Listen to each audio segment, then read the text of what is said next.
Hello friends, स्वागत है आप सभी का अपने YouTube channel Crackit exams by Sushant पर।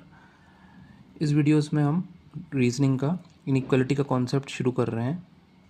इनइक्वालिटी का जो टॉपिक है वो बैंक एग्ज़ाम्स में बहुत इम्पोर्टेंट है और मेनली एसएससी, सीजीएल और रेलवे के एग्ज़ाम में भी इसका क्वेश्चन आ जाता है। देखिए, बैंक एग्ज़ाम्स में प्रीलिम्स का जो पेपर होता है उसमें इनइक्वालिटी के 5 क्वेश्चन आते हैं और मेंस में भी इनइक्वालिटी के क्वेश्चन रीजनिंग में आते ही हैं। तो इनइक्वालिटी करना बहुत इजी है। आप ये 5 क्वेश्चन बहुत जल्दी बना सकते हैं। मान के चलिए आप 1 से 1.5 मिनट में ही ये पाँचों क्वेश्चन बना सकते हैं और अपने जो एग्ज़ाम स्कोर है उसको इम्प्रूव कर सकते हैं। तो चलिए शुरू करते हैं इस वीडियो को। देखिए, मैं एक एक चीज़ डिटेल में समझाऊंगा ताकि आपके क्वेश्चन कभी गलत नहीं होंगे इनइक्वालिटी के और आप अपने जो आंसर है वो जल्दी निकाल पाएंगे। देखिए, इनइक्वालिटी में मेनली इनइक्वालिटी होती क्या है? इसमें हम कंपैरिजन करते हैं। कुछ लेटर अल्फ़ाबेट दे रखे होते हैं, उनका कंपैरिजन करते हैं, जैसे कि A greater than B, A greater than equal to B, और हम सिंबल के बेसिस पे समझते हैं। देखिए, ये ग्रेटर देन का सिंबल है। अगर मैं यहाँ पे ए को लिखूँ, यहाँ पे बी को लिखूँ, तो A greater than B, greater than. ये लेस देन का सिंबल है, स्मॉलर देन या less than, greater than equal to. तो ये ग्रेटर देन और इक्वल टू, ये ग्रेटर देन इक्वल टू का सिंबल है। ये स्मॉलर देन इक्वल टू का सिंबल है और ये इक्वल टू का सिंबल है। बाकी एक केस बनता है जिसमें नो रिलेशन भी होता है, वो हम आगे देखेंगे। अब देखिए, अब मान लीजिए हमें कंपैरिजन करना है, तो ग्रेटर देन इक्वल टू और इक्वल टू, ये तीनों अगर लाइन से दे रखे हैं तो आपको प्रेफरेंस ग्रेटर देन को देनी है। यानी कि A greater than B greater than equal to C और इक्वल टू डी, ये लिखा भी हुआ है, तो आपको प्रेफरेंस ग्रेटर देन को देनी है। अगर हम ए और डी का कंपैरिजन कर रहे हैं तो ए ग्रेटर देन डी ही होगा, ए इक्वल टू डी तो नहीं होगा, ए ग्रेटर देन डी होगा। क्योंकि देखिए, एक नंबर है, अगर मान लीजिए हम नंबर से समझते हैं। अब एक नंबर है 10 और एक नंबर है 7, तो यहाँ पे मैंने 10 लिखा, यहाँ पे 7 लिखा, ठीक है। यहाँ पे फिर मैंने 7 लिखा और यहाँ पे 7 लिखा क्योंकि इक्वल टू है। अब देखिए, 10 ग्रेटर देन 7 है, ग्रेटर देन इक्वल टू 7 है और इक्वल टू 7 है, यानी 10 इन तीनों नंबर से बड़ा है। अब लेकिन यहाँ पे मैं 10 लिखूँ, यहाँ पे 7 लिखूँ, लेकिन यहाँ पे ग्रेटर देन और इक्वल टू लिख सकता हूँ ना मैं, यानी 7 ग्रेटर देन है और इक्वल टू है किसी भी नंबर से, तो यहाँ पे मैंने 5 ले लिया और 5 इक्वल टू 5। तो 10 जो है वो इक्वल टू 5 थोड़ी होगा, 10 ग्रेटर देन 5 होगा। तो ग्रेटर देन का सिंबल बड़ा है ग्रेटर देन इक्वल टू से और इक्वल टू से। अगर ग्रेटर देन इक्वल टू और इक्वल टू में कंपैरिजन करें तो ग्रेटर देन इक्वल टू बड़ा है। जैसे मान लीजिए यहाँ पे 7 है, यहाँ पे 5 है, यहाँ पे 5 है, तो 7 greater than equal to 5 equals to 5। तो हम इधर वाले 5 की अगर 7 से कंपैरिजन करेंगे तो 7 ग्रेटर देन इक्वल टू 5 होगा, ना कि इक्वल टू 5 होगा, क्योंकि 7 ग्रेटर देन है। तो ऐसे आप कंपैरिजन करते हैं। यहाँ पे मेनली रीजनिंग में इनइक्वालिटी का जो कॉन्सेप्ट है, इसमें अल्फ़ाबेट्स का कंपैरिजन होता है, नंबर्स का नहीं होता। तो ये तो देखिए ग्रेटर देन का केस हो गया। अब मान लीजिए लेस देन इक्वल टू है, तो हम प्रेफरेंस लेस देन को देते हैं। अब आप इसमें ये दोनों सिंबल अगर हटा देंगे, ग्रेटर देन इक्वल टू और इक्वल टू अकेला लेंगे, तो हम प्रेफरेंस किसको देंगे? ग्रेटर देन इक्वल टू को। इसमें यहाँ लिख लेते हैं कॉमा करके, ग्रेटर देन इक्वल टू, और इक्वल टू में आपको प्रेफरेंस देनी है ग्रेटर देन इक्वल टू को, और लेस देन इक्वल टू और इक्वल टू में प्रेफरेंस देनी है लेस देन इक्वल टू को। तो ये दो चीज़ें समझ में आई आपको, क्वेश्चन से और अच्छे से क्लियर होगा। अब देखिए, ग्रेटर देन और लेस देन का कंपैरिजन किया जाए तो कोई रिलेशन नहीं बनता, क्योंकि कोई नंबर ग्रेटर देन और लेस देन एक वक्त में नहीं हो सकता किसी नंबर के, या फिर कोई अल्फ़ाबेट भी हो, उनके केस में भी यही रहता है। Same case greater than equal to less than equal to में भी कोई रिलेशन नहीं बनता।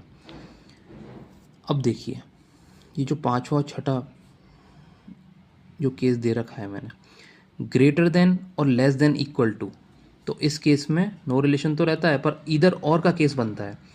ईदर और का केस बहुत इंपॉर्टेंट है और एग्जामिनर मेनली ईदर और के केस पे ही बनाते हैं क्वेश्चंस, क्योंकि इसमें बच्चे कंफ्यूज होते हैं और अपना आंसर गलत करते हैं। ऐसे ही लेस देन और ग्रेटर देन इक्वल टू का केस, इसका मतलब देखिए, इसका मतलब समझिए आप, ग्रेटर देन भी है लेस देन इक्वल टू भी है, तो सारे सिंबल्स को एक तरह से ये क्वालिफाई कर रहा है, तो इसका मतलब ये है कि ईदर और का केस बन सकता है, यानी कि पूरा का पूरा एक सेट बन सकता है। वो हम क्वेश्चन में समझेंगे, क्योंकि अभी मैं ये बता रहा हूँ आपको समझ में नहीं आएगा, लेकिन जैसे जैसे हम क्वेश्चन करेंगे आपको धीरे धीरे सारी चीज़ें क्लियर हो जाएंगी। लेस देन और ग्रेटर देन के इक्वल टू के केस में भी कभी कभी ईदर और का केस बनता है, वो हम आगे देखते हैं। चलिए अभी बेसिक लेवल का क्वेश्चन करते हैं इस वीडियो में। बाकी जो हम इस जो इनइक्वलिटी है इसके बहुत सारे क्वेश्चन करेंगे ताकि आपको अलग अलग केस अच्छे से समझ में आ जाए। अब देखिए 2 क्वेश्चन मैंने यहाँ लिए हैं, समझते हैं इनको। स्टेटमेंट में दे रखा है मेनली इस जो बैंक एग्ज़ाम्स है उसमें 5 क्वेश्चन आते हैं और इसी बेसिस पे आते हैं। स्टेटमेंट दे रखा होता है, कंक्लूजन दे रखा होता है, आपको बताना होता है कि कौन सा कंक्लूजन फॉलो करेगा कौन सा नहीं करेगा। देखिए ये समझिए ऑप्शन कैसे दे रखे हैं। ऑप्शन समझना बहुत ज़रूरी है ताकि हम एलिमिनेट करके आंसर निकाल सकें। ओनली वन फॉलोस, इसका मतलब ये कि कंक्लूजन 1 जो है वो इस स्टेटमेंट को फॉलो कर रहा है। ओनली 2 फॉलोज, इसका मतलब कंक्लूजन 2 ही सिर्फ फॉलो कर रहा है।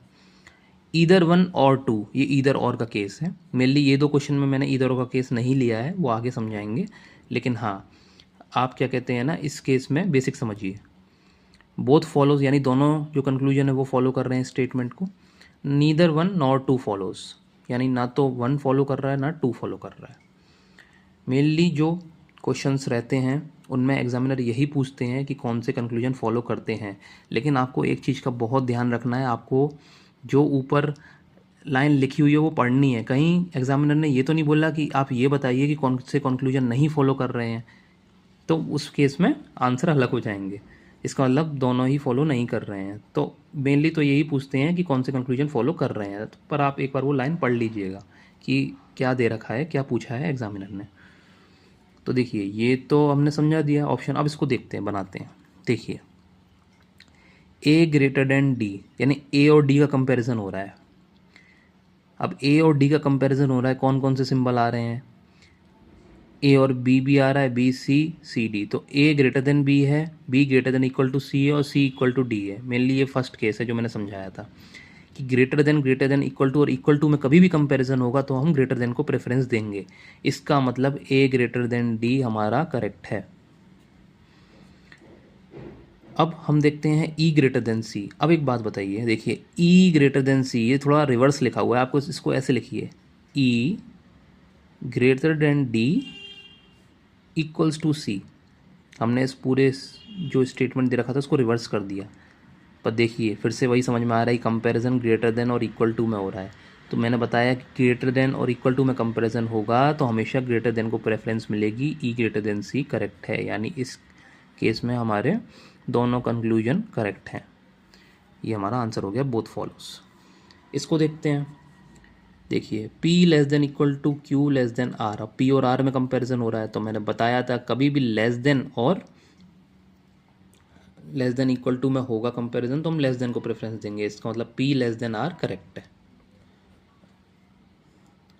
अब देखिए T less than equal to R, अभी थोड़ा रिवर्स लिखा हुआ है। देखिए R equal to S greater than equal to T, आप यहाँ लिख लीजिए T less than equal to S equals to R। Mainly comparison T और आर में हो रहा है, पर आपको जो बीच में अल्फ़ाबेट है वो भी लिखना पड़ेगा, क्योंकि पहला कंपैरिजन तो टी और एस में हो रहा है ना, और एस और आर में हो रहा है, तो एस एक लिंक है टी और आर के बीच की। तो देखिए लेस देन इक्वल टू और इक्वल टू आ गया, सिंपल है, आपको लेस देन इक्वल टू को प्रेफर करना है तो T less than equal to R होना चाहिए, ये है इसमें, ये भी करेक्ट है। इसका मतलब दोनों ही कंक्लूजन हमारे फॉलो कर रहे हैं। तो दोस्तों इस वीडियो को हम यहीं ख़त्म करते हैं। देखिए इस वीडियो में हमने देखा कि कैसे इनइक्वालिटी के कॉन्सेप्ट को समझते हैं और हमने 2 क्वेश्चन लिए बेसिक के। अब अगले वीडियो से हम क्वेश्चन करना ही स्टार्ट करेंगे इनइक्वालिटी में। पज़ल के वीडियोस मैंने बहुत सारे डाले हैं, मैं और पज़ल डालता रहूँगा ताकि आपकी प्रैक्टिस बनी रहेगी, और साथ में हम अब अलग अलग टॉपिक्स भी पढ़ते रहेंगे रीजनिंग के।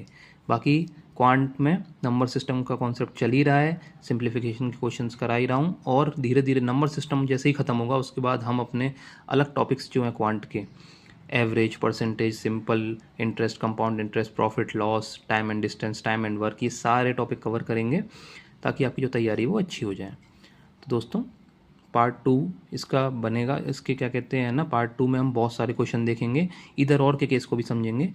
तब तक आपने चैनल को सब्सक्राइब नहीं किया है तो प्लीज़ चैनल को सब्सक्राइब कर लीजिए, और जो लोग कॉम्पिटिटिव एग्ज़ाम्स की तैयारी कर रहे हैं तो उन लोगों के साथ शेयर कर दीजिए। चलिए, थैंक यू।